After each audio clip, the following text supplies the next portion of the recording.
আচ্ছা, ওই যে দূরে দেখা যাচ্ছে না, ওই যে ওটা হচ্ছে আম গাছ। এবং আম গাছটার কিছু ইন্টারেস্টিং ব্যাপার বলি। এই আম গাছটাতে এই দেখুন কিছু লাল লাল ফুল দেখা যাচ্ছে।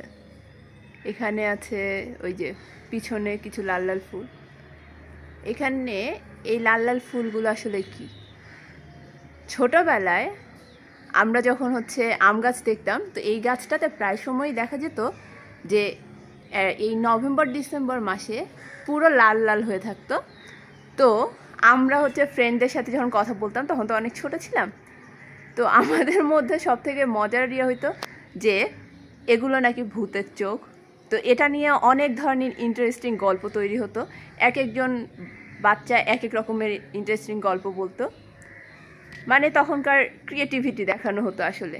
কিন্তু এটা হচ্ছে আসলে একটি পরগাছা। পরগাছাটির নাম, এরা হচ্ছে লরেন্থেসিয়ে এই পরিবারের অন্তর্ভুক্ত, এবং এটাকে সাধারণত বান্ধা বা ধৈরা ফুল বলা হয়ে থাকে। আপনাকে আমি এই ফুলটার, আজকে এখানে আম গাছগুলোকে ছাঁটাই করা হয়েছে, তো সেখান থেকে আমরা কিছু এই ফুলগুলো পেয়েছি, নিচে পড়ে গিয়েছে। সচরাচর এদেরকে তো হাতে দেখা হয় না, কারণ একদম পরিণত আম গাছের মধ্যেই বেশিরভাগ সময় এদেরকে দেখা যায়। এই যে এটা হচ্ছে সেই পরগাছা, এটার এখন ডাল যেটা পড়ে গেছে, এই ডালটা মানে এই গাছটা পুরো আম গাছের মধ্যে থাকে এবং অসংখ্য গাছ আছে আম গাছের মধ্যে। আর এটি হচ্ছে সেই ফুল যাকে বলা হয় ধৈরা ফুল।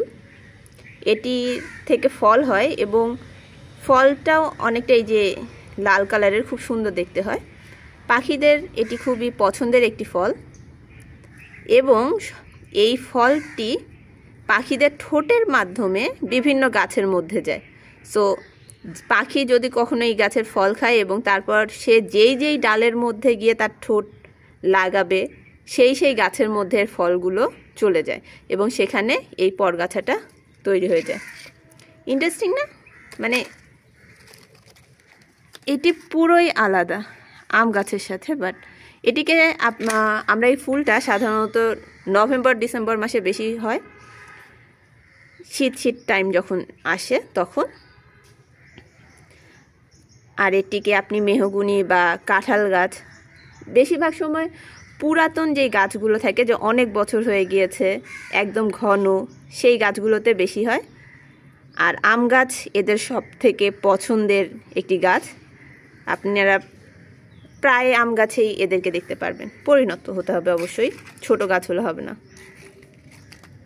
এই যেটি হচ্ছে সেই গাছটি,